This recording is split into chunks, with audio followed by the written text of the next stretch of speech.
Welcome back to the EU SMITE Challenger Circuit. Once again, I'm J-Mac, but with me, I no longer have Alpha Jackal. Instead, introducing you guys to one of our new casters onto the lineup. Prode will be joining me for our second set of the SCC here on EU side. Prode, welcome. Welcome. How are you? I'm good. Thank you so much for having me. Hopefully, we'll have a good set here tonight. I'm looking forward to this set. Yeah, we're going up into our next set here, and this one will hopefully be a little bit more up to speed of what we're normally used to seeing in the EU. Typically, we don't see those kinds of stomps going through as we see Snake Pit and Cold Llamas going up for our next set, and this is sure to be a good one. Yeah, absolutely. We have, on the side of Cold Llamas, very, very classic, iconic SMITE players like Pretty Prime, Fails, Maniac. Super, super iconic names from the European SMITE scene and even just the SMITE Pro scene. World's veterans. So we'll see if we'll see how they do up against Snake Pit. Yeah, this is more in line probably what we're used to seeing in the SCC in general. Some of the not top end but not bottom end, those mid-pack teams that are right there at the cusp end of hitting it up there. But when you have the Poppies and Belt Slap in your same region, it's kind of a tall task to be had to try and go up against those really dominant players. But like you said, some very strong and very prominent names on both of these teams.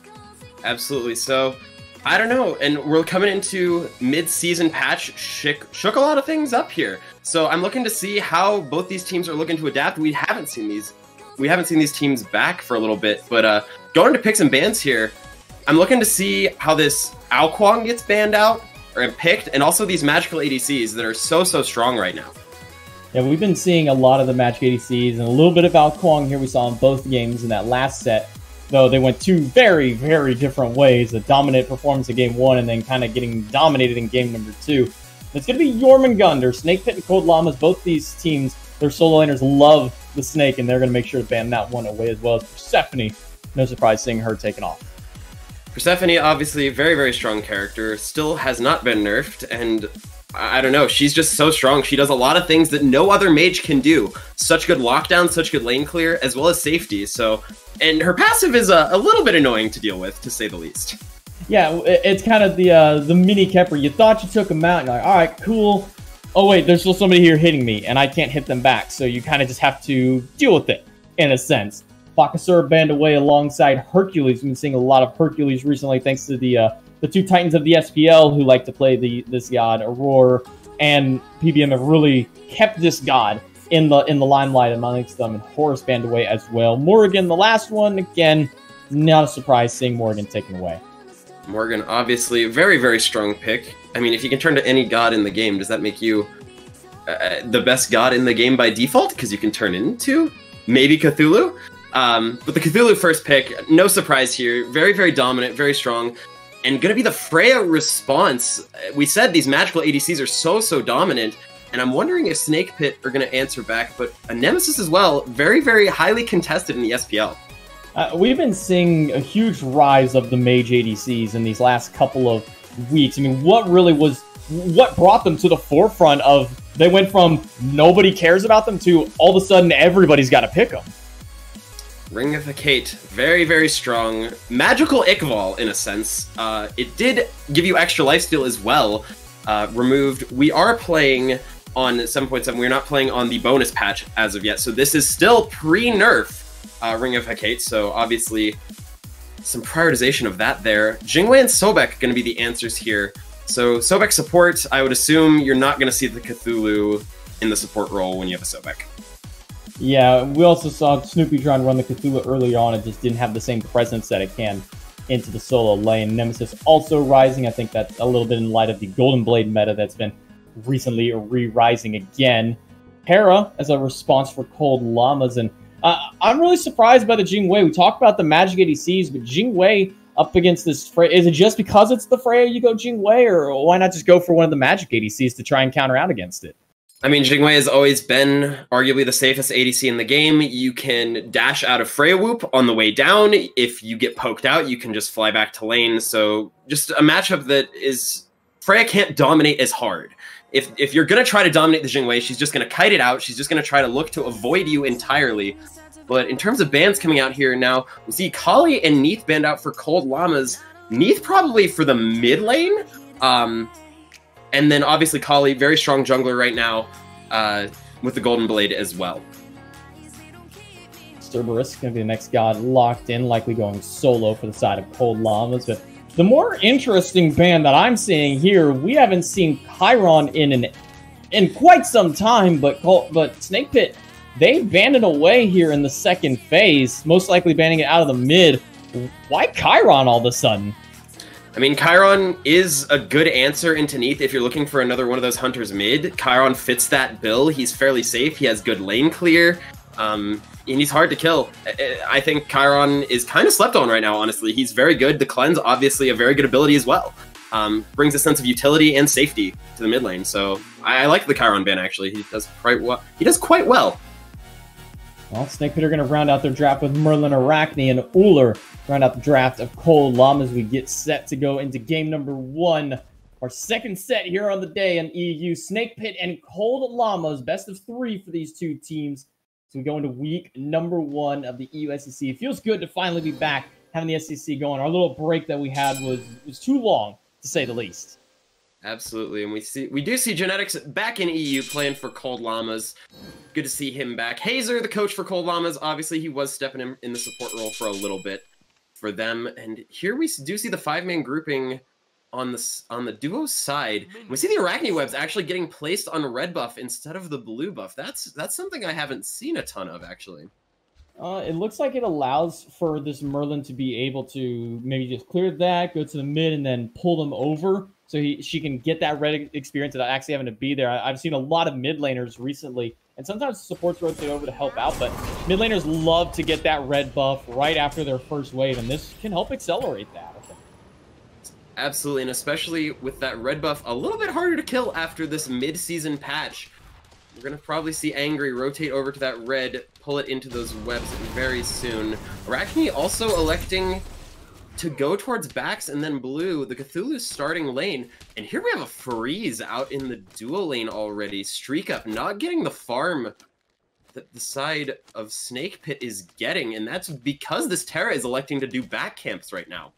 Yeah, this is a strategy that we saw last game where the support goes purple and they go straight to the backs and over to red buff, but when you leave a Freya all alone, she can't step up to a Sobek Jingwei that's asking for death. War Turtle trying to get a kill on the Maniac. They'll chase that one under the tower and first blood onto the Terror himself. Terrorum's Cthulhu gives Snake Pit a very early start. And that is the power of Arachne. You don't know what she's going to do. She has this infamous early clear that is so hard to counter. Here we do see a little more skirmishing in the duo lane. I don't think anything's going to be really going on over here, at least for now, with the Jingwei and this Freya still being a level 1. I don't think I could actually ask for a worse duo clear than level 1 and level 2 Terra and Freya. I mean, that is... I can't think of an honestly a worse lane clearing duo than that. Oh gosh, I'm trying to think of one now. Yeah, I'm gonna go with you on that one. That's pretty bad. Terra, not known for her early game clear, needs to be level 3 to really get that going. But instead, Cold Llama's electing to not clear this wave out and keeping it at their tower line. This is just forcing Snake Pit to stay pressured up and maybe allow for a rotation from Fails over here on this Nemesis early if Snake Pit wants to stay up and greed at this tower line. Spodeo and Dazer do have the advantage. They both are level 3, meanwhile only Genetics at 3. Streak Up missed out on a good portion of the wave, especially that Ghost minion. Kind of got dropped without him being able to be up there for it. It's a huge experience spike that he missed out on at level 1. And they might be missing out on a little bit of this experience here at this camp. Dazer unable to take that one away. He's unsuccessful on the steal. Genetics picks that one up and heads right back over to the mid lane. Electing to give the purple buff to Terra instead of the Freya, that's an interesting choice. From the side of Cold Llamas, I'm not sure why that is, but maybe we'll see Genetics here making some plays using this purple buff passive. Maybe just some skirmishing here in the mid lane. And now, honestly, the big key for me of this game is going to be how much impact can this Arachne have versus the Nemesis. Both of them are auto-attack junglers, but they do different things, right? Obviously, Nemesis is going to be wanting to shred these tanks down. Arachne also can do that. It's just going to be a matter of where are these junglers going to choose to strike. Obviously, we saw the Arachne already early gank into the solo lane. getting Terrorum an early lead here in the soul lane, but to me it's going to be on these junglers to make impact. Buddy on Dazer continue to keep the pressure up in this dual lane. When you have that advantage, it's what you want to do, but they got to be careful about a potential rotation out of Fails. Not level 5 yet on this Nemesis, but I imagine once he does hit 5, that's when we'll see something come of this Nemesis, because until then, he's got a slow. That's about it on the side for it. Pretty Prime will leap back over the wall, and straight into the mid lane he'll go. Onto the Uller. We've been seeing a lot of the Hunter mids, and, well, Tarum catches him. Was that a proxy farm out of Maniac at this level? Yeah, I guess so. I think he actually just chased Maniac down all the way back towards his tier 2. And Cthulhu, obviously we've talked about how strong this character is over the course of SPL, over the course of some SCC games as well. But there's a reason this character is so strong, and Aggro mentioned it earlier. We've been wanting to see this Cthulhu in Soul Lane. So many people have been, mainly Snoopy, I guess, have been playing it in support, and now we are finally seeing the potential in the Soul Lane. The Cthulhu with a lead, obviously very, very scary. I mean, he's just a disgusting god to deal with between his fear on his first ability, the long-range giant circle slow into root that he can get off as well, and then obviously the dash thrown onto, and you do see that chase through. Ult for ult, able to trade that one out and gets the kill onto. I mean, Tarum, a monster on this god, and now with the 2-kill lead, his cooldown boots online and going to whatever he wants. 13 stacks, by the way, on his Warrior's Blessing versus only 4 for Maniac. Yeah, that is not a feeling good soul lane. I'm actually going to be looking to see if Tarum elects to rotate out. I mean, obviously, soon-ish. Cthulhu can make a pretty big impact. The only thing that I've been worried about for this Cthulhu is that he's going to be thinking he's a lot tankier than he is, and then this Nemesis is just going to come in and absolutely shred him. Because that's mainly the point of this Nemesis, is she's a great pick into this Cthulhu. And I think that's partially why we're seeing a resurgence of Nemesis, but obviously a very strong character otherwise. And another thing we are not even talking about is Pretty Prime's not even on a mage this game. Pretty Prime, known for his Vulcan, known for his mage play on the Uller this game. Yeah, going into the Hunter, it's not often we see Pretty Prime stray away from the traditional mages. Even when Hunter mid was such a viable strategy and a viable meta, he was still sticking much more traditional, so seeing him on the Hunter is a bit of a different change of pace for him, but still holding up nonetheless. A little bit of experience down, about a half a level or so to Angry. I'm going to get stunned out by Maniac, who's still on the Cerberus, has that extra little bit of sustain for him, but overall, not too much more as we had into that soul lane. Angry and Dazer going to take those mid-camps. Nedex looking for a stun, but not going to find it. Now caught out all alone. But thanks to that Monolith, not going to get thrown back by the ultimate out of Dazer. Pops the Blessing to make sure that he can get back through that Earthly Fury. To make sure that no further fighting happens, because no one wants to take that burst damage and give that heal over to Cold Llamas. And there we saw it, Tarum rotating out, Maniac unable to rotate because of the lane pressure that this Cthulhu is putting out. But it looks like looks like Snake wants to re-engage back here on this jungle. Worst turtle going low, force into the Arachne ult. Potentially thinking about going back in. Dazer blinking in though. No. Dazer, I'm not sure if that was the call for you, but he's able to find his way out for the time being. Fails, gonna get the slice, nice, a little bit of damage up into the ult. Will go Terrorum, fails able to pick up Dazer. Fails on full retreat. Now the Worst Turtle Spiders and Dot chasing him down. The Spiders now onto Genetics, who's just trying to keep them away. Buddy-O goes deep trying to find the kill onto Streak Up, but doesn't have the last auto. Streak Up unable to find it. Buddy-O tries to fire one more basic rotation from Genetics, but I don't think he's going to get there in time. Quick dash out. Buddy-O will make it out alive. Streak Up unfortunately out of mana there. Didn't have anything to proc, didn't have any abilities to use. And wow, what a fight there we saw. Starting at mid-harpies that are almost respawned and going all the way towards back camps. We saw a lot of ults burned there, and we saw the power of the Cthulhu. The Cthulhu just able to disrupt, chase down so easily. And Worst Turtle cleaned up the kill, but essentially Tarum was the MVP of that fight. He rotated in and created so much space for his team, and able to chase down Fails when probably wouldn't have been able to on any other god, arguably. And I think a little bit of miscommunication from Snake Pit during the fight. They're able to turn that one around, but Dazer just instinctively 180, then tries to blink, dash in, misses that, gets thrown in the middle of 3, and Fail says, oh, well, now you don't have a leave, now you don't, or not your leave, now you don't have your dash, and I'm a Nemesis, so have fun trying to run away from me, and just runs him down, gets the kill, ultimately loses his life to the spiders at a worse turtle. But I mean, even into this matchup here, I mean, it's an even matchup as far as comps go early on, but as this game goes later and later and later, I mean, you're staring down the barrel of a gun of genetics on Terra with Freya backing her up. Absolutely, and with the Nemesis as well. This Freya, imagine a Nemesis ult and then Freya autoing you down. I don't think any tank will survive for more than about 5 seconds on a good day. So Streak Up is going to be absolutely swinging, as well as Pretty Prime going to be just pumping out a lot of cooler damage. And Snakepit does have a decent enough gold lead in this early game. I think the majority of that due to Terrorum on this Cthulhu. But we also did see on the duo side, Spudio and Streak Up just going at it. Two well-known European ADC players just duking it out. But unfortunately, no kills over there. It looks like Terrorum wants to get a little greedy over onto this solo side jungle. Yeah, you mentioned somebody with a Nemesis sold into Freya, and I just wanted to close the stream at that point because I don't even want to imagine a world where that's going to happen to one of the tanks. You thought you were safe before. Well, there's a Freya, so now you're not safe because Freya will shred every tank no matter what, and then you throw a Nemesis to boot with it. Just give the Freya Spirit of Magus for a proc onto something, and yeah, tanks don't live in this instance. Genetics gonna get caught onto the mids, and a beautiful stun out of Genetics will help him out for the time being, but he'll fall immediately to Angry afterward. Fails, trying to leap away, or trying to get away, but his dashes are down. The slice and dice not enough. Double kill for Angry on the Merlin. With the ult out of Terrorum, there was nowhere for him to go. Such an aggressive ultimate with that large AoE knockup.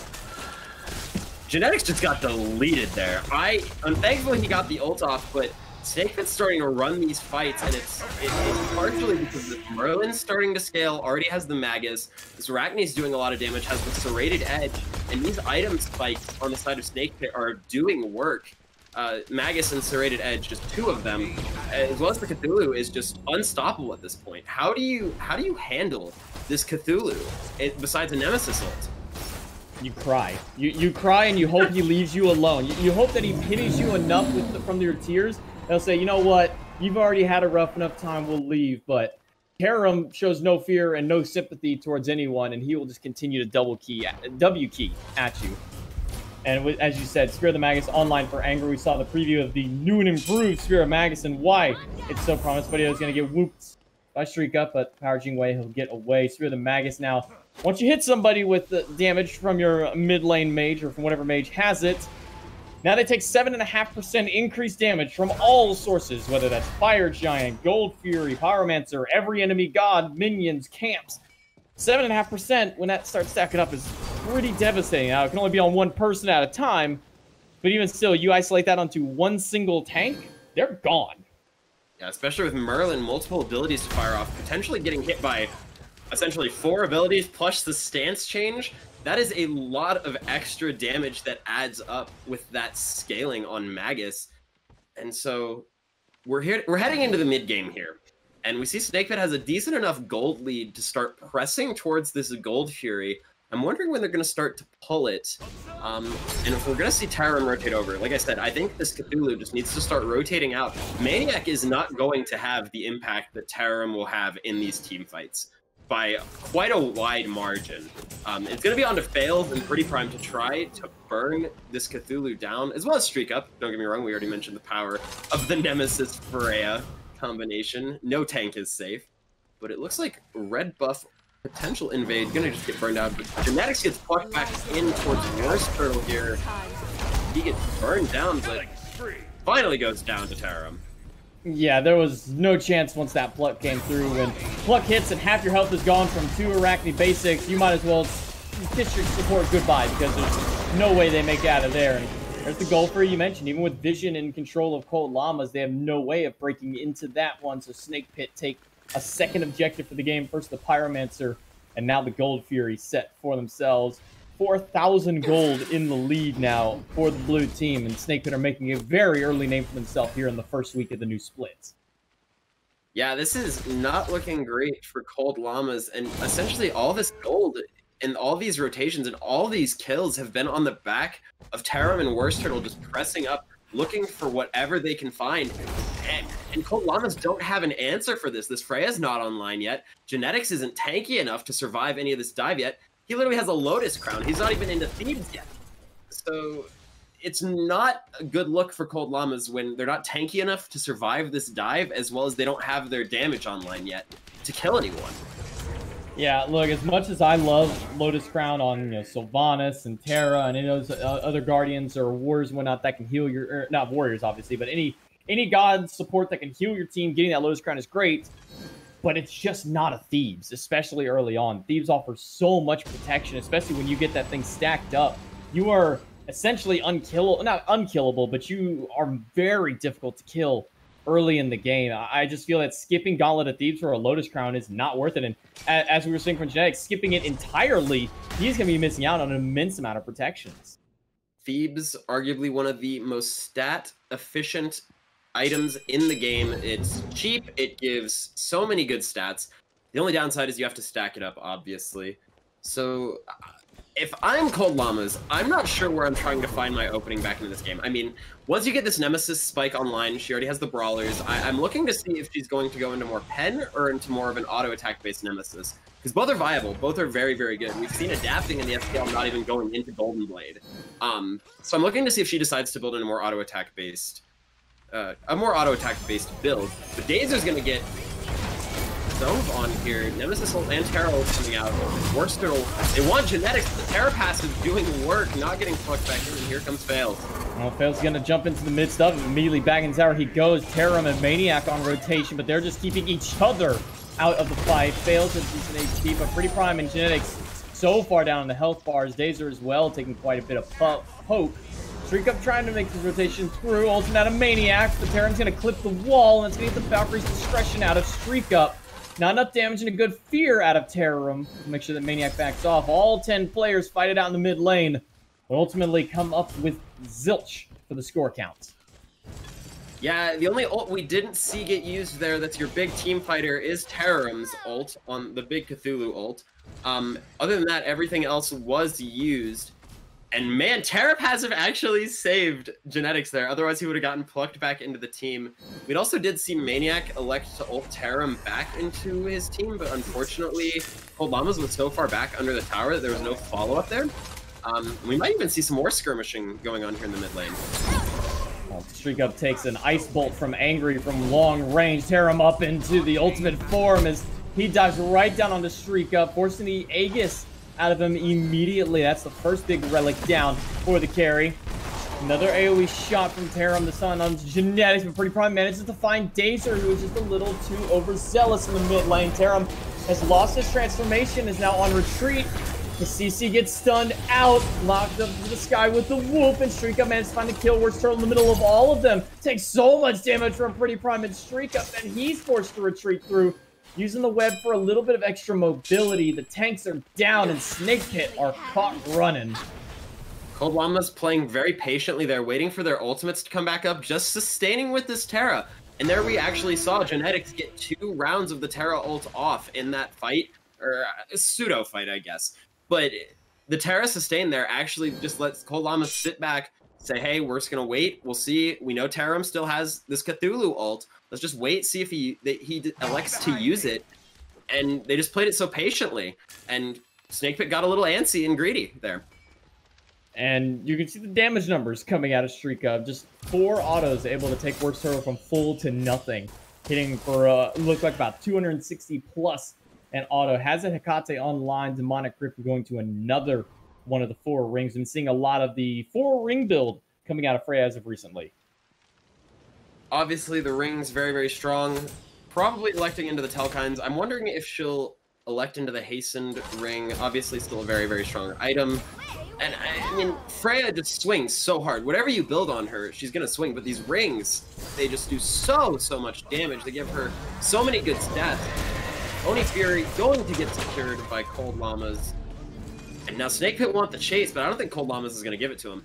I think that double whoop was the deciding factor of there's no more fights to be happened here, as Streak Up with a very impressive catch onto 2 players with that ability. Dazer Now staring down 5 members of Cold Llama. Streak up trying to rotate around the backside. Tear him into the back with the ultimate of his own. Looking to get something off. Gets the healing shot off for the rest of the team to top them off, but he's caught with 3/4 health, and Dazer with none as Pretty Prime able to find the last shot to get him down. Angry forced to beads away from Maniac. Maniac leaves right back on top of him. Angry has nowhere to run. He has to use his own Aegis. Worst Turtle's trying to play some zoning on this Arachne, but it's not going to be enough as Fails is just running down Spudio. Can't get into the airstrike.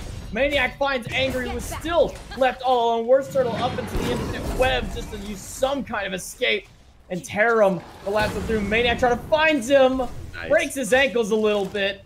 Get out of that one. So 2 survive for Snake Pit, but Cold Llamas turn that fight around. And overall, great fight for Cold Llamas, and they are on the up and up now. They got that Oni Fury. Oni waves now are just starting to hit towers. So not only did they win the fight, but now they're going to be able to pressure out this Fire Giant because of all these Oni waves on the map that Snake Pit have to deal with. And it looks like Snake Pit are going to try to get in here, but I'm not sure how good of a fight this can actually be. It's a 3v5. Yeah, Genetics also, however, had about 1/4 health, so he's not really healthy to fight into the Fire Giant. If it so went through, tear him. Barely gonna find the lead to get away from the ultimate Maniac. It looks like that forced out the beats from Worst Turtle, so he's not gonna have his defensive relic available for the next fight. Genetics trying to get himself back to base, or at least trying to provide zone. A beautiful wall stops Dazer from getting in. My God, Genetics, that was just dirty, man. Genetics, I remember watching Genetics on stream a while ago talking about how there's a gap between the average Terra player and then the Terra players that can actually use their walls for body blocks.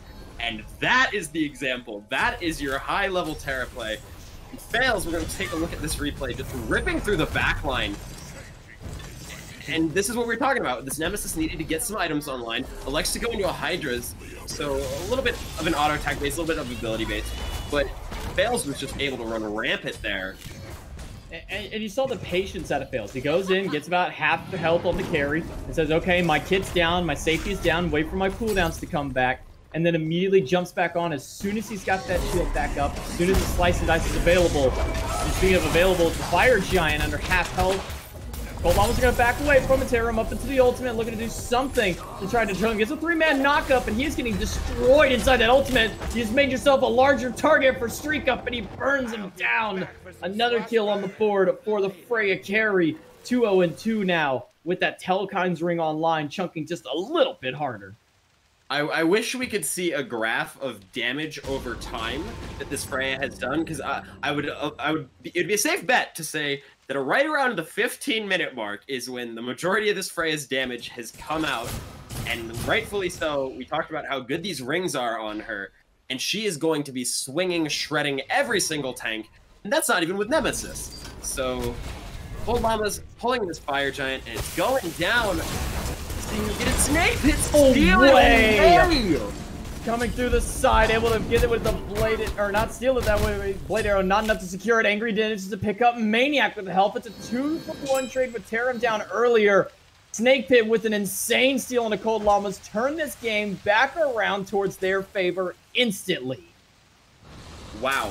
We saw Cold Llamas going on the up and up. They were having great team fights. They were starting to win everything because this Nemesis and Freya starting to come online. But then Snake Pit just... They decided to 50-50 it. And what stole that? Sickening strike out of Dazer is what it looks like to be what stole it. Unless the blizzard over the wall from Angry had enough damage along with it. I mean, that's tick damage and Guardian with no damage. I mean, literal, basically no damage. 20 magic power, I believe, available to the Sobek. I mean, you can't let that kind of steal go away, but what's going to secure that objective for Cold Llama? So, I mean, who's securing that for him? It would have to be Uller Burst. It'd have to be the Uller 3-1 combo. But overall, I don't know. If I'm Cold Llamas, I'm not sure if I decide to just 50-50 that fire away. And I mean, on paper, it does not look like a 50-50. But at the end of the day, if you can't zone out this Sobek and this Merlin is free casting over a wall, what are you going to do? You either have to just turn and fight them or you're coin flip. I mean, the important thing we have to note is that Cold Llamas in those last few fights before that Fire Giant were fighting down. They were 3,000-4,000 gold in experience below Snake Pit and winning those. But with just that one Fire Giant and now Gold Fury, that gold experience has swung all the way back up. 8,500 gold, 10,500 experience. Snake Pit, they may have been losing fights, but they were never losing the game.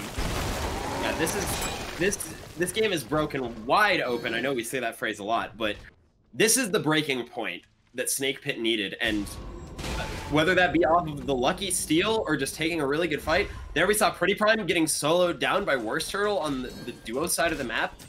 This is just turned into a nightmare now for Cold Llamas. 4 grouped up on this left side, and just Worst Turtle in the mid, keeping the junglers to try and fight around this Phoenix. Worst Turtle looking for any kind of gap, and Snake Pit waiting for the minions to get in before they make a move. Genetics going to take a bit of poke. The Spear of the Magus Fox goes right onto him. He's already down to about half health from just Angry's damage alone. Genetics is at half. He's going to have to go right back to the fountain to heal himself back up. He's going to come through, but that allows Tarum and Dazer to walk right into the fray. Maniac is going to poke onto him, but the Phoenix also takes about half its health. We see the 4-1 split coming out. I am not sure if I like this 4-1 for the side of Cold Llamas. I'd be just trying to group and fight if I can force something. This Arachne has a very, very good matchup in the Nemesis in terms of a 1v1 and is able to burn down Phoenixes super hard. Cold Llamas need to take a fight soon, but Snake Pit, they just have so much disruption with the Cthulhu. I'm not sure how Cold Llamas can hold on to these Phoenixes. I mean, just the poke damage from Angry alone at this level. I mean, there's just nothing Genetic can do. He took half of his health from just the Arcane stance rotation out of Angry, and then throw the Blizzard on top. It's just too much damage for him to handle at this stage. Playing it from Dazer as he throws Maniac into the backline. Ult out of Tarum. He's trying to sustain his team up and provide a little bit of CC, but Dazer gets chunked down by Prime and Streak Up. Just too much for them to handle. The Phoenix barely holds on with maybe 100 health to its name. Yeah, just great fight and great re-engage there by Cold Llamas. Saw that Dazer went in. Dazer just gets instantly blown up. Once that Sobek pluck is down, he is a sitting duck. The ultimate not enough to get him away. But it looks like Snake Pit are just going to disengage here. And that's essentially a full reset for the both sides here. Don't get me wrong, it's a 10k gold lead for the side of Snake Pit. But I think Cold Llamas are pretty happy with that. I mean, Cold Llamas are 10,000 down in golden experience. They didn't have a Fire Giant for him, and they kept Snake Pit off of their Phoenix the entire time throughout that Fire Giant buff parade. Yeah, that's a big win for Cold Llamas, being so far down and being able to hold themselves up for it, even getting a kill onto Dazer after the pluck went through. I mean, right now, Cold Llamas have got to be happy with that situation. It's going to be on Streak Up to start burning these tanks down and burning anyone down, really, that Streak Up can find. And between this Freya and this Nemesis, I'm really starting to worry. Snake Pit are kind of going in a little haphazardly, and Dazer is not respecting the damage coming out from the Freya and the Nemesis. It's the folly of Sobek. You pluck in, you get your target, but you sit there for so long. All it takes is one ult out of fails, and then Streak Up at this point to just destroy any god, especially one that lets himself sit there for about a second and a half, 2 seconds, unable to move, unable to run away or use any kind of relics for himself. Fire Giant started by Snake Pit, but immediately leashed off and right back onto it as Tarum and Angry are playing zoning duty against Genetics. Fire Giant at half, but Spudio backs away. Dazer still going to hold on to it, not giving it up just yet, but finally will, as him and Tarum go into the back line. Genetics under a quarter health as he's being chased down by Spudio and Dazer, and they will find it with the ult out of the Sobek. Dazer still pushing through, and Spudio Tarum able to pick up Maniac, and now Streak Up caught in the middle of 3. You might be a Freya, you might have 3 rings online, but you can't stop 4. Make that 5 as all players from Cold Llamas fall. The Phoenix standing right in their way to try to go up against this Titan, but it's looking like Snake Pit are going to close this one out just under 30 minutes. Right side Phoenix down, and only the Titan stands in their way. Tarum more than happy to tank this one, and game 1 goes to Snake Pit. Yeah, excellent fight there at the end from Worcester. He keeps the Nemesis isolated, doesn't let this Nemesis really get into the fight. Nemesis, we saw, was ripping through the backline there, and Freya and Nemesis just weren't in that fight. So Snake Pit can just walk in and say, hey, here's a Cthulhu, what are you going to do about it? Your Nemesis isn't going to do anything, your Freya's not going to do anything, and they just win the fight outright. Yeah, really, for me, the only way that they can kind of break that fight through is to separate everybody. They found Genetics all alone. Genetics, by the time he got back to his team, had, what, a quarter health, if even that. And then it's just easy pickings for one more auto out of Spudio. And then from there, it's just the dominoes fell one by one by one. They just start falling apart. And that opens up a DSI, the Phoenix, and then the Titan for Snake Pit. And don't get me wrong, Terra is arguably a mage at some points in the game. But at what point do you say, yeah, do I really need this Soul Reaver third item? Because we saw the Lotus Crown, we saw a Heartward Amulet, and then we saw a Soul Reaver. So this Terra was not tanky by any means, especially to someone like Spudio or Worst Turtle. Spudio or Worst Turtle could just rip through this Terra, essentially dealing true damage. So I get it. Terra ult does a lot of damage. Terra can do a lot of damage. But at the same time, if you're just going to be so susceptible to such easy poke, then you're not going to be able to enter these fights, and you're not going to have the same presence that your support needs to have. It's the mentality of the old Terra Solo. You get Blink, Soul Reaver, you blink in, pop your ultimate, and then essentially you have somebody who can deal really easy tick damage to proc in. Everybody takes a huge chunk of the damage. It doesn't work like that as much anymore, especially when you're already behind. You're already suffering early game because you don't have a Thieves at all. Then you go into a Heartward Amulet and you're dying to a mixture of everything. So you don't have that mixed protections that Thieves would give you. Instead, you have these kind of sporadic defensive items. Genetic's able to get a little bit of damage through, but as far as, he's got some nice healing. 8,800 healing is honestly really impressive from a Terra of all things, because Terra often more times than not will have a lot lower healing because she uses Monolith for damage more than anything else. But I mean, when you're that far behind, I don't think Soul Reaver is the call. Yeah, J-Beck, I might be the new guy, but I think you and I might have a little bit different definition of the word nice, because 4,400 Terra damage is not a lot to me, at least in a 27-minute game. So overall, I would like to see the Terra build a little bit tankier, especially since Maniac did have the Spear of the Magus. They both were kind of trying to do the same thing of, we're going to be these damage guardian. We're going to be trying to deal damage, rip through their backline, but when you can't take that poke back, you're just going to crumble. The whole team comp's going to crumble. Yeah, it's kind of the mentality of when you buy a Shield of Thorns. It's like, all right, cool, you have Thorns. Okay, but how are you going to absorb the damage that you're taking while Thorns is active? It's like watching an assassin jungler buy Thorns. Like, well, what good is that going to do for you if you can't even take the damage to soak it in? Yeah, you bought the Soul Reaver, you got all this damage, but who's protecting you at this point? Because you're not doing anything to them. Y'all are already 10,000 golden experience down, and why are you putting yourself further behind? Overall, though, way to come back for Snake Pit. They had the grip on the early game, and then Cold Llamas had these great team fights starting to come back into the game, and then one Fire Giant steal just turns the whole game upside down again, and Snake Pit able to close it out. And I wouldn't call that the cleanest of games, but good job turning it around. Like, when the momentum is not in your favor, that is a very hard thing to do. It's a very risky call even going for that Fire Giant. Like we said, there's no true secure on that team. You have to depend on Uller, Volley, and Bladed Arrow in order to get that kind of a kill or get that, to get that objective burn, but that's all you really have. I mean, Freya does nice damage, but it's no 1,000 damage coming out of a traditional mage like a Scylla or a Thoth. It's 200 here, 300 there coming onto it, and when Sobek can just walk right in and press 3 and get an objective away from you, it's kind of a little bit disastrous. Trying to 50-50 an objective is not really the call in a situation like that where you're already down. We're getting ready to go into the picks and bans here for game number 2. Snake Pit, this time, we're going to go on to the second pick for themselves, allowing for Cold Llamas to have that first pick this time around. I'm wondering how these teams are going to be prioritizing Cthulhu and Freya, because the Cthulhu did a lot of work that game. The Cthulhu was kind of nasty. The Cthulhu was just able to disrupt and do so much damage, and even got first blood because of the Arachne.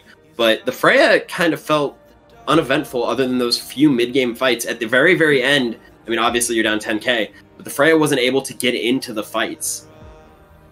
Yeah, we talked a lot about how the build onto Genetics didn't really help him out too much into that, but essentially after those 2 kills happened in the solo lane, really there wasn't much coming up this Cerberus. He wasn't tanky enough, he couldn't really provide enough damage for his team either to be too much of a factor once those late games came through. His CC just wasn't enough onto it. And Cold Llamas, they are going to get rid of that Freya, even though that they had it the last time around, they're not willing to give that one up. They don't want to play it, so they're not going to give it away. And Snake Pit realized how strong Cthulhu is based off how they performed on it, and they're not giving that one away.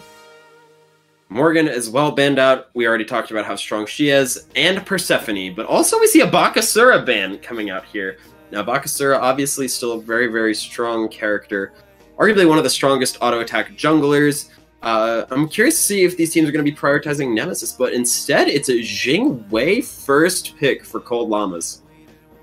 Yeah, if I'm being real, I'm not feeling this Jing Wei whatsoever. I mean, we've been talking nonstop about how the mage ADCs are on the rise with Freya, Sol, Kronos, Olorun, and even in a more crit-oriented meta, Jing Wei can do well, but I mean, where's Rom? I mean, Rom has been shining like a bright star these last few weeks. I mean, where is that guy right now? I mean, all the magical ADCs are still on the board, minus the Freya, so you could have picked Sol, you could have picked Kronos, you could have picked, who am I forgetting? Olorun.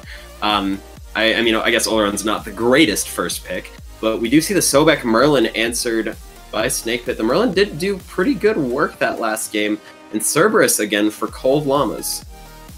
It looked like they're trying to do a bit of a run back onto this one, but I'm not 100% sold onto it. Cerberus did well last game, not well enough, I would think, to warrant going into it immediately, but switching it up this time around, instead of the Terra, it's going to be the Hercules, so we're looking for a little bit more pressure in that dual lane this time around.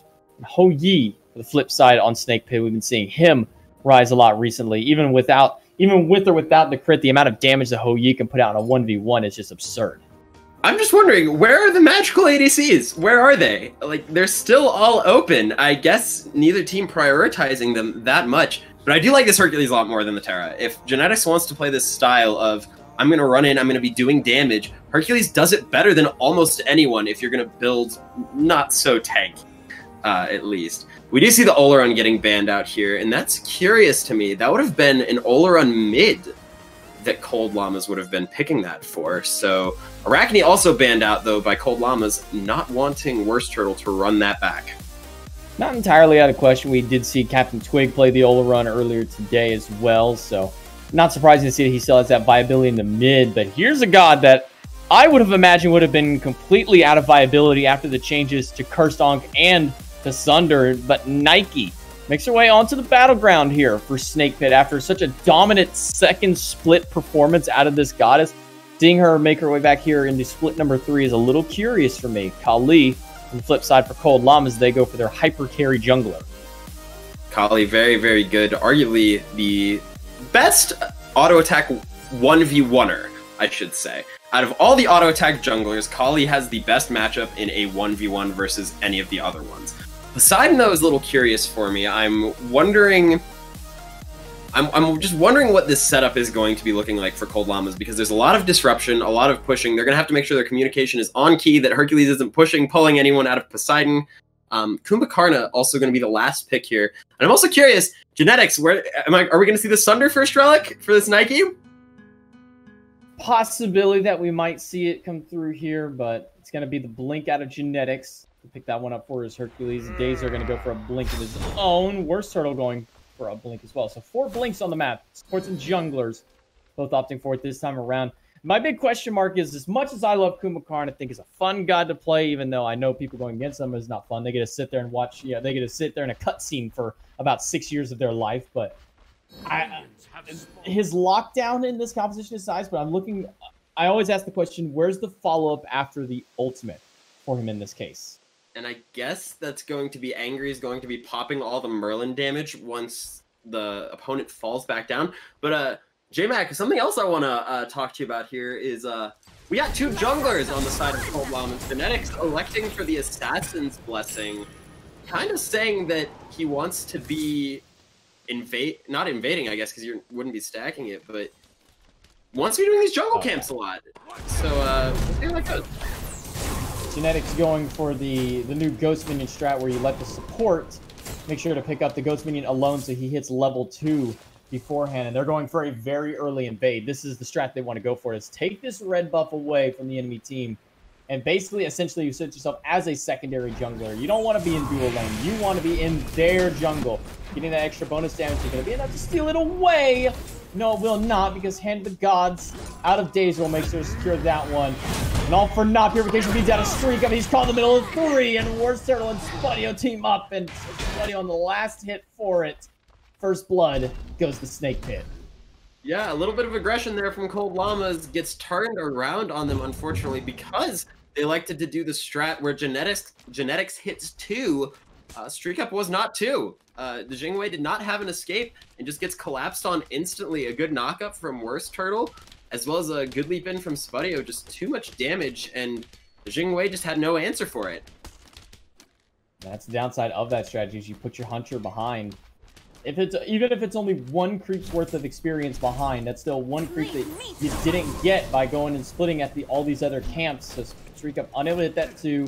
No way of getting out of that fight, and Dazer able to come walk over and secure that red buff. Got him to level 2 because of that, and able to put damage back out and get that first blood onto the enemy carry. So Streak Up down now to Spudio of all people to give that first blood to. Not what you want. Into that dual lane. Streak Up still gonna play aggressive. Genex with the blink in and the push on the Dazer. But Dazer's got the belly bump, so he'll be able to dash away. Oh, wow. See with that little indicator there. Dazer is the target for this Kali. Yeah, that's an interesting one. I mean, Kuma passive, it's very, very easy to give the target over to your Kali with that Kuma passive. I'm not sure if Fails intentionally chose that, but it's gonna get plucked back in. It looks like it might not even matter. Dazer's going to be falling down for first blood, giving it over to Streak Up. A little bit of taunt spam out of genetics. Feeling good about that one. You always got to love the friendly banter between the EU boys. Genetics getting that return fire now on the Dazer after a failed attempt at red. Able to pick him up, and no amount of saving comes for this Kumakarnas. He does end up falling, losing the passive as well. Streak Up and Genetics will still team up here to keep that. And one of the great things about this Hercules is able to bring the minions right to Jingwei to stack them up for that persistent gust, something we don't get to see too often amongst the supports. Pretty easy lane clear for the side of the Jingwei. One of the faults is that she can't hit the whole wave, but with Hercules, you can hit the whole wave because they'll bring it right to you. But overall, I'm looking to see this game is kind of split up for me because we have this Kali on the side of Cold Llamas that just wants to farm, get to that mid-game where she can really start being a nuisance. Then obviously late-game Kali is maybe the best assassin to have for your late game. Then we have the Nike on the side of Worst Turtle. Now, Nike did receive some nerf. We did see some direct nerf, but Beans first out. Worst Turtle might go down here too. Failed, wants it. Ends up having to fall back. Worst Turtle almost going down there, and Beads forced onto Angry. Good interaction there from Cold Llamas. Good 2v2 there. Now, cracking a little bit off the mark there from Pretty Prime. He was able to get a direct hit. That might have been a kill on towards Turtle, but just off the mark. And kind of the folly of Poseidon is he is very ult dependent early on to the game. And then once all the Aegises have been bought up, then he becomes more of the CC for your team, the cripple with the Whirlpool and the knockback with the Tidal Surge. But in these early stages, it really is all about hitting that Kraken on Poseidon. And so I'm going to talk about builds here for a second because we do have some interesting ones coming out. We don't elect to see the Golden Blade come out on this Kali. Instead, probably going to be going into the Crusher. That's what we saw Kali going into a lot of to kind of bridge this late game character into the early game and towards the mid game a little bit more. And we also see what I imagine going to be a bring-up-the-cave onto the Poseidon. And next blinking into the Spudio forces the beads. Good interaction, but Poseidon's going to be going into Ring of Kate, I imagine. That's something we haven't seen before. Well, Poseidon's kind of one of those pseudo, not really mage hunters, but can utilize the rings just a little bit. He's got a few different options he can go with it. Days are going to hold genetics. Very interesting call, nonetheless. Worst Turtle is on rotation. Pull out, or the push from genetics. Now down, fails him into the back, and to get the stun on the Dazer. The boulder comes down, the Kraken not necessary. As Dazer falls to the damage of the Whirlpool. Genetics pushing in against Worst Turtle. Spudio going to get a nice ricochet on the Prime. Not to do too much damage. Genetics has to walk away as the stuns drop down out of Spudio. A full retreat from Cold Llamas as they get their pick. Yeah, that's a little bit overkill, isn't it? Just making sure that they ended up getting the kill. And Poseidon Kraken on a 90-second cooldown, I don't think they'll be missing that. But it's on the Snake Pit now to abuse the fact that Kraken's down, potentially look for something, and Worst Turtle might be looking for that right now in mid onto Prime. But yeah, as we were talking about these builds, you're talking about Poseidon's the pseudo-hunter ADC mid kind of mage, that his 2 gives him the auto-attack steroid that makes him hit very, very hard. So Poseidon is no slouch when it comes to auto-attack damage, for sure.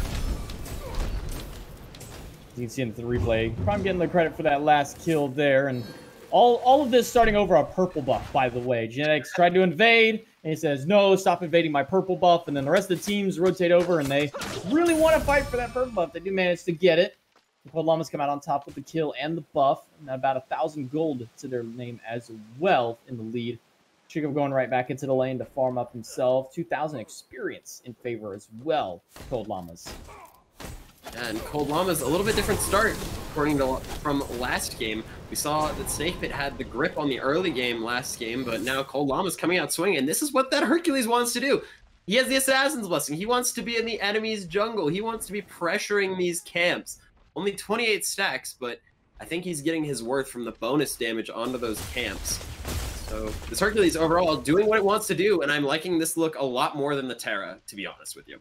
Yeah, a little bit of a folly early on, not getting that red buff and causing Streak Up to take a spill early on, but beyond there, it has been working very well for them. It's been doing a lot of setup, and really it's soaking up a lot of damage for him and a lot of ultimates. We saw Dazer literally just use his ult because he didn't want him to take the purple buff. He just ulted to make sure the buff didn't get stolen. But yeah, takes a little bit of damage from Persistent Gust. Dazer gets shoved against the wall by Genetics. Take a little bit of poke from it, and the Hunter's going to go back to clearing out in the duo lane, but yeah, a little bit, but you know, those Warrior Tab, I give Genetics a lot of extra damage early on. Yeah, Hercules, quite known for his early game damage, and a lot of damage coming out on the Dazer here, going down well below quarter HP there, and Boulder was used. Looks like Spudio, wow, ooh, a good blink from Genetics. Knew that the Hoi ult was coming, blinks on out of there. Barely got it, too. You saw the auto attack right after because he was spamming that key to try and get out of it. Manages to find a hole through it, so that's one ultimate down for a blink. Genetics isn't too worried about that one. Won't be available for the next team fight. Pretty Prime trying to steal away these oracles. Manages to split them. Worst Turtle going to get stunned and Kraken by Pretty Prime. One jumps back in, surprisingly. I'm not sure of the decision onto that one. With Pretty Prime thrown into the sky, but he had to pick up a cut out of Dazer. Rooted in place in one more phase. Got a Spudio traded out as a 1-for-1. But Angry still being chased out by Fails. His backline Fails does have his ultimate if needed. Gonna get that destruction popped off as a solo kill in the solo lane go through. Dazer will fall down. Fails gets the kill out of the sleepy time. Passive streak. Spudio jumps in very aggressively because everybody's so low in health. But he's out of mana and can't continue to chase. Yeah, overall, what a crazy fight we just saw there. We saw Worst Turtle electing to jump back in, kind of a questionable leap back in. Worst Turtle was thinking that he was dead, so he might as well just leap and try to get it off. But the shield did save him for just a second. Probably could have leapt over the wall. Just unfortunate play there. Angry also going down to Fails, and we also saw the soul lane kill going on. Tarim soloing Maniac. Well, the ultimate under the tower doesn't really do much for you when you got nowhere to run. A great pluck out of Tarim will make sure to secure the kill onto it. And Tarim getting solo kill yet again in the solo lane. Maniac has not been having a great time so far today in these matches on the Cerberus. Nonetheless, he's been struggling a little bit. These team fights go through, it will still be a Cerberus, has that ultimate, but Pretty Prime with a huge Kraken off the stun from Fails. Another big one on the Worst Turtle. Puts him down under 10% health, thrown in the sky by Dazer. And that's going to trade out ult for ult, and Pretty Prime is more than happy of getting rid of that one just to try and keep Worst Turtle off the map. Yeah, Worst Turtle has gotten Kraken probably 3 times now. Pretty Prime saying, hey, you're not farming.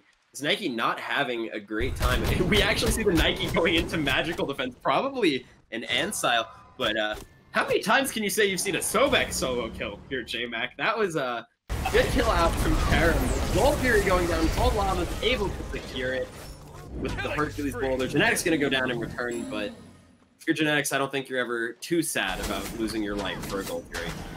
Oh no, we lost support for gold. What a tragic world that we live in, as every support has made this trade ever since Season 0 of SMITE. Trading out your support for Gold Fury, always worthwhile, especially even if it is early on, the Gold Fury is not as well worth it.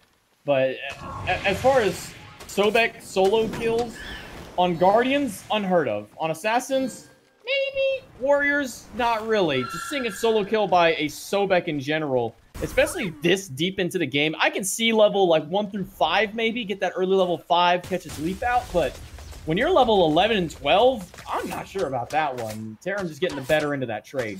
Yeah, I don't know how Maniac actually managed to take so much damage there. We saw he was under the tower at less than quarter HP. So I'm just wondering how he took all that damage.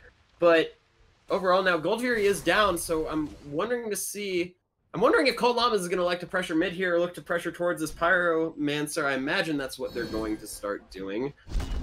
Worst Turtle, like we said, building into magical defense, and Poseidon has the Ring of Hecate online, going into what I imagine is a Typhon's Fang. I feel like Poseidon doesn't need the Bancrofts. Bancroft's more of a bridge early game item, but with Ring of Hecate plus the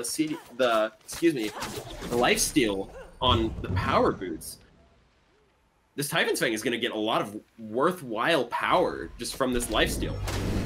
I mean, it's going to be really hard if you try and 1v1 Pretty Prime. He's going to get so much healing back and deal so much damage back to you, especially if you can get that Hex passive off and get that extra damage for himself and less damage for you walking up to him. Pyromancer starting. You can see the power that Poseidon has with that Trident just shredding through this Pyromancer. Danger tries to steal it with the Groggy Strike, but not enough. Maniac catches the stun with the Venomous Spit, but not going to be enough to really deter Dazer from too much. He'll just walk back and get that mid-camp. Overall, Pyromancer going towards the side of Cold Llamas. Not really contested by Snake Pit. And I mean, it's a Pyromancer. You don't really see a whole lot of contention for those. It's not really even worth taking the fight if you have an inkling that you might lose it.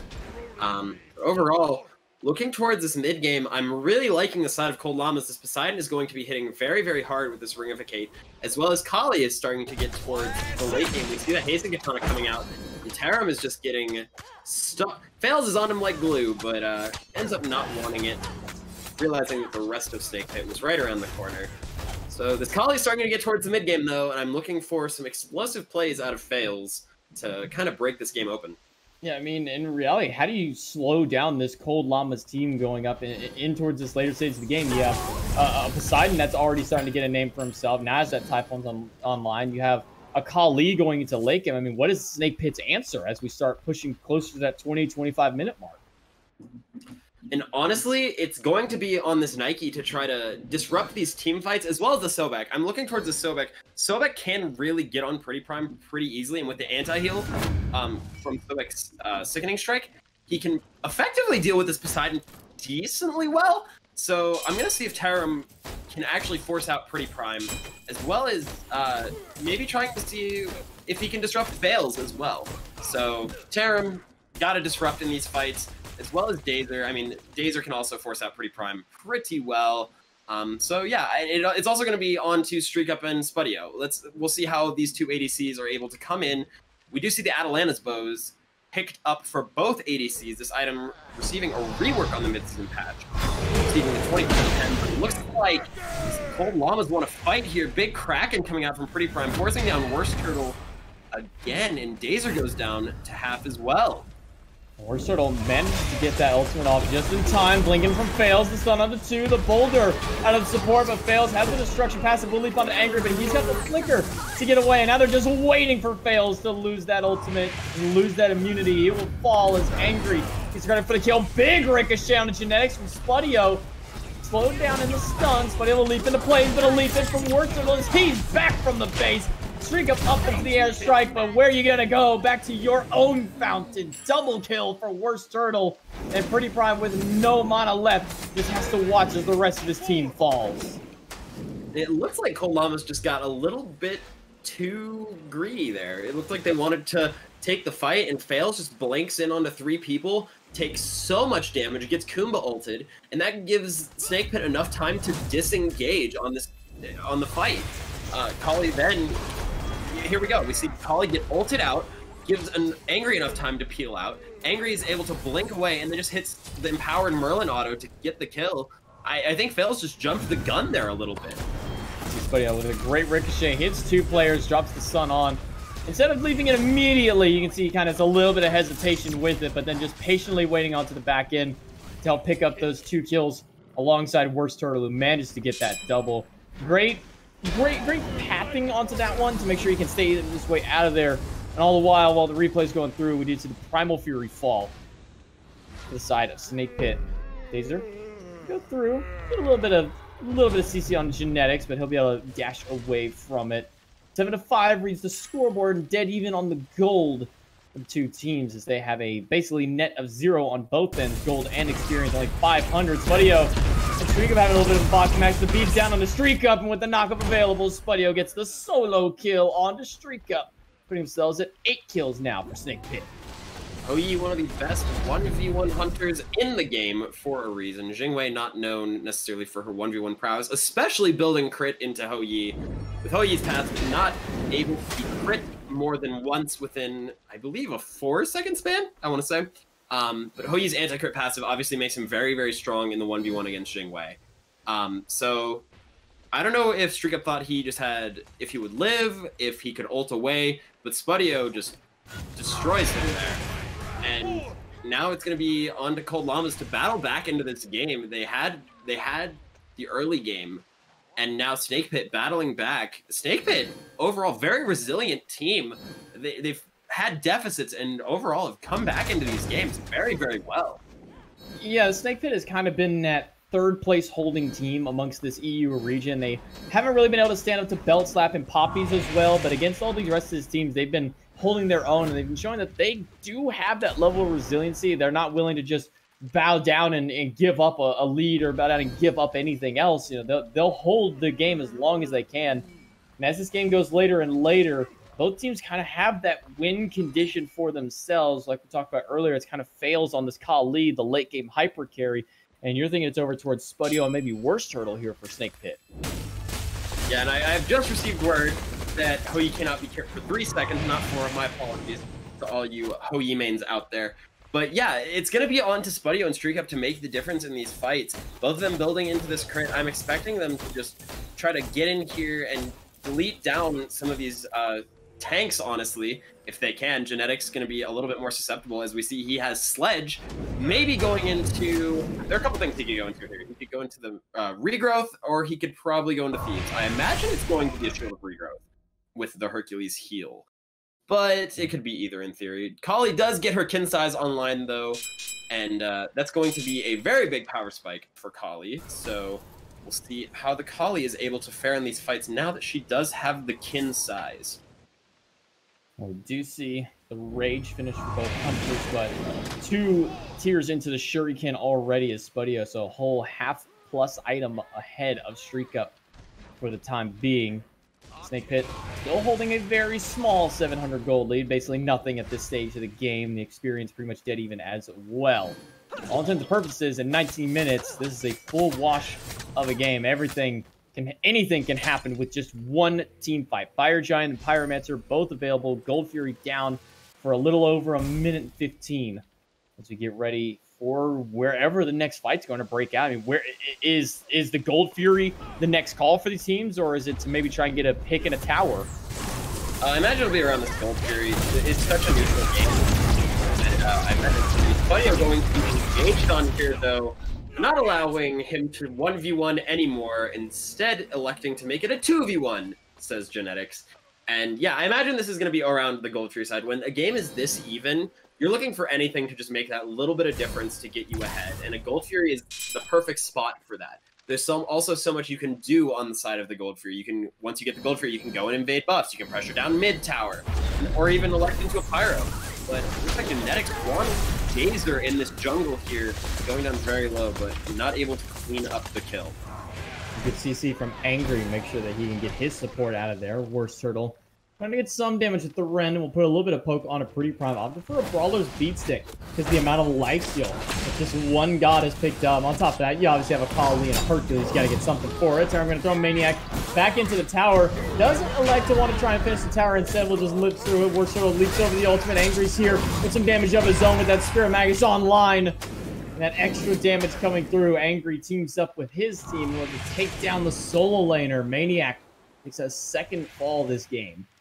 And that's just unfortunate. You see, can we see how much health that tower has? I would love to see if we were able to. But Gold Fury is going to get picked up here to Snake Pit. It's literally one basically none. Yeah, exactly. It's a sneeze away at this point. Cold Llamas will take away the Pyromancer. I almost said the Gold Fury, but Snake Pit's the one's on the Gold Fury. I looked over and said, no, that's red at Gold Fury. So objective for objective, arguably pretty much even at this point, getting rid of that last Gold Fury of the game. Now we'll only have the special Furies available, Primal and Oni. Tier 1 tower in mid will also go down. It's another 500 gold for Snake Pit. And now that both kind of mini objectives are down, we're going to start seeing the Fire Giant dance coming out very, very soon. And man, Tarim is huge. Tarim has been playing so well both of these sets. On the Cthulhu, he looks great. On the Sobek, he's just being so disruptive, so annoying. And so I'm looking to see if he's able to get any good plucks here in this neutral Fire Giant dance. And when we say Fire Giant dance, oh, speaking of dancing, Genetic's going to blink back in. They want Dazer again. They keep focusing out Dazer, but he doesn't go down. Finally goes down here. Into the Sleepy Passive will go. Maniac will get the last auto for it, but Tarim right back on top of Maniac. He's going to get the tail whip, but it's not enough damage to get the kill. So he'll be able to leap away. So they got the pick they're looking for, but now Maniac's so low, he'll have to teleport back in if they want to continue the fight. Instead, Cold Llamas will get their pick and back away immediately. So effectively, honestly, really gaining nothing off it. Dazer will be back up in 15 seconds. Yeah, I guess you just look for anything you can get there. We did see 3 ults come out to kill Dazer, but at the same time, we also saw 3 ults try and come out and save Dazer. So overall, it's really just a neutral wash. I mean, the only relics we saw burned there as well were from Genetics and then the beads coming out from Worst Turtle. So overall, pretty neutral. And we are going to see the Fire Giant dance come out soon. Now, the reason I have an analogy for this, I know I'm kind of new here, but if any of you guys play fighting games, right, there's the neutral game, and the Fire Giant dance is the neutral game of Smite. Because your character might have a better neutral than your another character in a fighting game, and just like that, Sobek has a pretty good neutral here on the Fire Giant because he's able to disrupt and pluck people back into his team. But speaking of the pluck, gets caught by the Kali stun. Tarim has to ult. Good stun there from Fails to catch the Sobek dash. And the ultimate as well, so Tarim's not going to have that safety net in the next fight. He's going to have to wait till that comes back off the cooldown. Now, he does have that max CDR, so he'll get it back rather quickly, but that allows Cold Llamas to be the ones to push forward here towards this tier 2 tower. And gaining ward control, very important for them as well. They have that sentry ward up at the top end, and Snakehead has some wards of their own spread throughout that haven't been spotted out just yet by Cold Llamas. Genetics pushing all the way up towards the speed buff, just seeing what's going on here. Worst Turtle will spot him out. He'll be stuck in the middle of 4. Very risky area for Genetics, but he's going to be able to dash right back through and get to safety. Meanwhile, Dazer takes about half of his health. Streaka flinging from Fail's going to get the 3-man stun. The boulder comes down. The outside of Maniac's not going to grab anybody. And Worst Turtle goes right into the backline. Pretty prime beat. And Aegis down. The Kraken's not enough to save him as Angry finds him with the last auto necessary. Maniac all the while has to leap away. And Worst Turtle and Spuddy are there to clean that kill up. 2 of them flip on their heads. And Snake Pit turn the fight around. What looks so devastating for them, they flip it for themselves. And now, looking at the Fire Giants. That was such a good engage from Cold Llamas, but unfortunately, Angry was just on the side. And Angry and Worst Turtle were just able to burst down this side. And but speaking of getting bursted down, Fail shreds down Worst Turtle. And that's the power of the Kali late game. This kin size, this Hasten Katana, doing so much work. We even see the Magi's coming out from Fails, so if Worst Turtle is trying to disarm the Kali, it's not going to work because they have Magi's. Dazer is trying to... That's the genetics here. I don't know if Dazer actually wants this, but... Electing to back, Genetics is just going to walk away, and all in all, we see another fight where Fire Giant doesn't go down. Yeah, it's kind of the namesake here in SCC where a lot of Fire Giants start up, and then in about 15 minutes, I'll give you a call when the Fire Giant actually does go down. just for how long these guys will dance around this objective before they finally are able to get it. We'll likely see an enhanced Fire Giant spawn before we ever get to see them drop a regular Fire Giant at the rate that this game is going for them. The Snake Pit with 11 kills on the board for themselves, but it's, again, gold is dead even, experience pretty much a non-factor. Only Dazer is the one behind on experience, 3 levels down, 2 genetics, so not really mattering for too much so long as he's keeping up the gold. Genetics spotted out. Marking Golden Crow onto him, tail whip, pluck into a ricochet, and Genetics just doesn't have the health to get through as Angry manages to spot him out around the wall and get the last shot. But Spudio's getting chunked down himself. The Maniac's just doing too much damage. Kraken not going to really do too much for Pretty Prime except separate the tanks off of him, so he'll be able to make it out. And I was talking about this neutral game that we see on these Fire Giant dances, and Sobek is so good because if you're alone, he's just going to pluck you right back in the middle of your team, and that's exactly what just happened to Genetics. He's looking for a pretty deep flank, and they spotted him out. Sobek just says, hey, here's a free Hercules if you want him, and just gets blown up. Angry doing so much damage on this Merlin. You see the Fire Giant going down to about half health here. Snake Pit elects down at the Hoagie ult to drop. It looks like they want it. Snake Pit will get the fire. Fails unable to make it in from the Sky Terrum, and Spudio taking a lot of damage from this Poseidon in the back line, but Prime gets picked up by Worst Turtle. Fails. Trying to run through. He's out of Destruction. Ultimate still available to him. He's trying to get the kill onto Angry, but he's not able to get it to it, and Spudio finds him with the last basic after the Destruction wears off. Maniac, Genetics, and Streak Up, the only ones left for Cold Llamas to defend against 5 of Snake Pit. But Genetics just used his dash to try and get away and to clear the lane, so he's forced to run. Dazer will be on full chase of him. Make sure he doesn't go back to stop this tier 2 tower. This is going to be a very hard defense for Cold Llamas with Fails and Pretty Prime down. Very unfortunate. Prime's relics were not up there. They were so close to being up, but Worst Turtle able to burst him down. Mid Phoenix gets bursted down as well, and it looks like Snake Pit just want to take down all these tier 2s, and maybe Phoenix the left side of Phoenix, but we'll see what they elect to do. Gold Fury is also up. The Primal Fury is up, I should say, so they're going to head towards that. And Snake Pit wanted to pick up their second Primal Fury of the game. That's going to give them 14% bonus damage and bonus damage protection against anything in the jungle, Fire Giant included, whenever that enhanced one spawns after it comes back off of cooldown there. But they still have that Fire Giant on all 5 of them. 3 towers still stand on the map between them and trying to take down this potential Titan to get towards the 28-minute mark. And overall, this Kali pick has not been doing it for me. Kali, you want to go in once once the team fight's breaking out, once all the chaos is gone, and the chaos is just raining through the team fight. And Fails has been going in, like, essentially, there we saw him go in 1v4. We saw a Shell come out, and we saw an Aegis come out, and he got nothing for it. And I want to see Fails coming in on these team fights a little bit better on the back end. And I know that's hard, especially when there's a Kumbhakarna peeling as well as a Sobek, but he's got to find some openings here. Angry now finishing out his build with a Staff of Mirrodin on to get those cooldown resets whenever he transforms and use that ultimate ability of his own. So essentially, once he switches stances, he gets 2 casts of whatever ability he ends up casting first. Funny enough, I actually like doing the double flicker if I need it sometimes. You have it on there and you got to run, you use your ultimate, and now you can flicker twice because you get it off there. I mean, that's a lot of ground you can cover with flicker, but in all honesty, it's going to be more of a damage-oriented run with it. Maniac taking a little bit of poke, that Spear of the Mag is passive on top of him, so he'll take a little bit of extra damage, but he's not too worried about it. So it will fall off him in just a moment. And for the Phoenix is Snake Pit, waiting for the minion wave. And not only do they have to defend this left side Phoenix, they also have to worry about fire minions coming down the mid lane. So Cold Llamas have to keep a very 2-track mind here. We see Fails in the mid lane. This is a 4v5 over here, and Worst Turtle blinks in onto the side, and this looks like a pretty good fight for Snake Pit. Oh, Kraken in the back line, only onto Worst Turtle. He's not able to find the kill onto Pretty Prime, but the Phoenix is the primary target for him. Maniac gets a couple of the ultimate, forced the beats, and Fails managed to pick up Worst Turtle, left alone onto the back. So the bird stands, Fails into Destruction ultimate, but he gets thrown into the sky for the majority of its duration. and Angry finds him with the enhanced auto. Spudio finds one, Maniac leaps away, and Streak up on the airstrike on full retreat. Quick beats out of Pretty Prime, gets him out of the pluck from Terrum, but the bird is under assault, and it may fall here in just a moment. One more auto will do it. Spudio grabs it, Streako gets hit by the ricochet. Spudio leaps away with the bird down. Snake Pit are on retreat.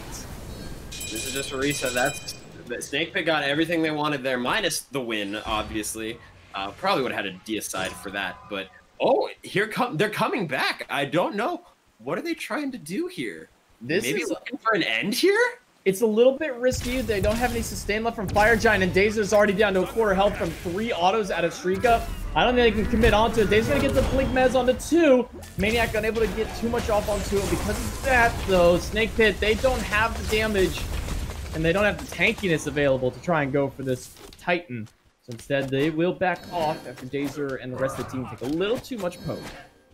That was a little bit of a risky play there. I think probably the safer play would have just been back, reset, and then you can force down the Phoenix or EFG, whichever one you choose. Probably EFG then with Phoenix. But I don't mind that. I don't mind them going for the risky play there. There was virtually no consequence. They're not set up for EFG yet, as it spawns right about now. But I don't think they're in a worse spot for that. So I don't mind that. Mid Phoenix will respawn, so it'll heal itself back up a little bit. Won't be able to get back up to full, but will be healthy enough by the time the next major engagement starts down there. Enhanced Fire Giant has spawned in, so Snake Pit will be looking for that as a potential target. Maniac unable to find the Venomous Spit onto Dazer. They're just playing the ward battle right now. What kind of ward coverage can they get and hold on to as this 32-minute mark comes through?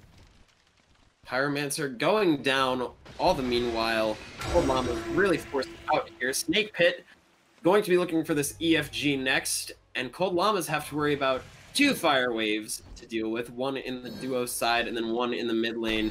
It looks like the last fire wave just got cleared in mid, so now only after dealing with that duo fire wave, but obviously that is the worst one to deal with because it's the farthest away from the EFG.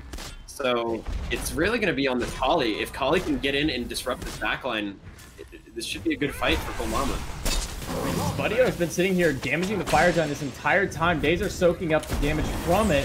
Maniac gonna get stunned in the middle of the blizzard, but he'll have enough time to leap away, but puts him under half health.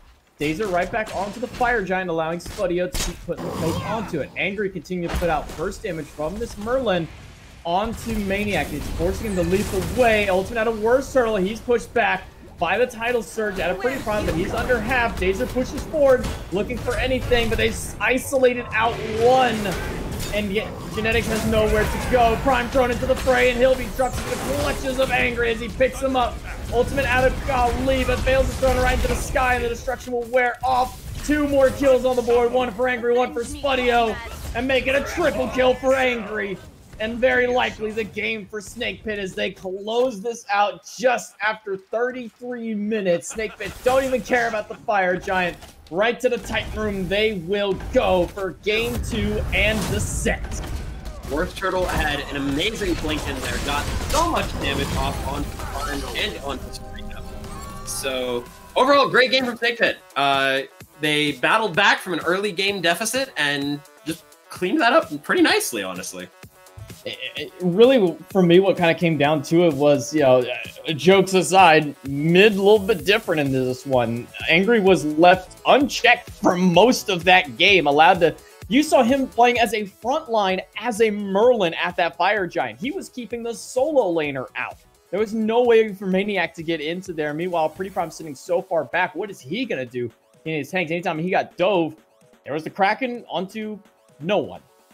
Most of the last half of the game. Yeah, we did see Nike pick up the Antile, so Prime was not doing a whole ton to this Nike. Also electing for the auto attack build. This lifesteal auto attack build, Poseidon, did not really come into fruition. I mean, he didn't take a sustained fight versus anyone, really. It was just, I'm going to get blown up by the Nike, and then I'm going to be forced to walk away and use both of my relics. And if Nike leaps on me, and if the Sobek is able to dash on me, I just die. So I'm not a huge fan of this Poseidon build. I think he should have been looking for cooldown and survivability, maybe even picking up a Magi's. I think a Magi's would have been perfectly viable this game. He needed something to help him out there. He was just soaking up way too much damage and not able to put anything back out. You can see that he was second on his team in damage, but that was only to streak up, and he wasn't too much further ahead of Kali, which Kali is all single target damage. You might get a little bit by throwing the lashes out, though. You're not going to get that much spread damage through. I mean, Pretty Prime was essentially a non-factor in those late games. The Krakens are off the mark. The CC from the Whirlpool just wasn't hitting anything. Meanwhile, you see Angry on the other side, as I said, zoning the tanks out of the Fire Giant. Yeah, it always feels pretty good to be able to free cast as Merlin, and these tanks just created so much space for the side of Snake Pit. Dazer was letting this Kali get away with nothing. This Kali felt so ineffective because if she ulted, Kumbo would just ult. You're not going to be able to kill anyone, and I'm going to create space for my carries to get away. I'm going to shell my carries. I'm going to upgraded shell my carries, because then your auto attacks aren't going to be doing anything. They're just going to be eaten up by my shells. So overall, excellent play from the tanks over on the side of Snake Pit, and 2-0, closing it out. Very clean, solid play from Snake Pit. Yeah, I think, at the start of the game, I questioned the Kumbhakarna. I'm like, where's the follow-up on this? How are they going to do anything off the ultimate? But when you're going to be against Kali, she ults, you ult. It's kind of the same thing with the Zhang Kui in a fight. Whenever he pops ult, you wall him off as a Ymir, or you throw him in the sky as a Naja or a Kumbhakarna, and now their ult is effectively useless. So I love the pickup of the Kumbhakarna there, 10th pick, and able to help close this one out and bring a 2-0 to Snake Pit. And that's going to do it for us tonight here on the Smite Challenger Circuit on the European side. Tomorrow we'll be back with some North American action. Lermia and Newcastle Blaziken are going to be joining in onto that one to bring you guys the North American action tomorrow night. But that's going to be it for us tonight. J-Mac Tucker, Crowed, Alpha Jackal on previously, and as always, our production man, Jithan's on the mic. We'll see you guys tomorrow night for more NA action.